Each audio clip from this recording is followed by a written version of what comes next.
அரசியல் பேசக்கூடாது. அப்ப அரிசி ஆவாரம். அரசியல் ஒரு வாழ்வியல். அரசியல் இல்லாம ஒன்றும் இல்ல. நாட்டினுடைய கல்வி, பொருளாதாரம், வேலைவாய்ப்பு, வளர்ச்சி, நீதி, சட்டம் எல்லாமே அரசியலுக்குள்ளதான் இருக்கு.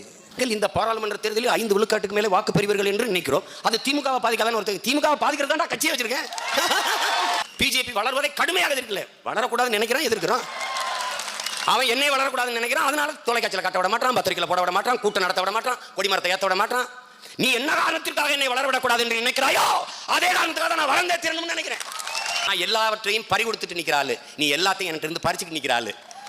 உனக்கு எனக்கும் சண்டை நடக்குது. இங்க ஒரு கற்பிதம் இருக்கு. ஆரியம் திராவிடம்.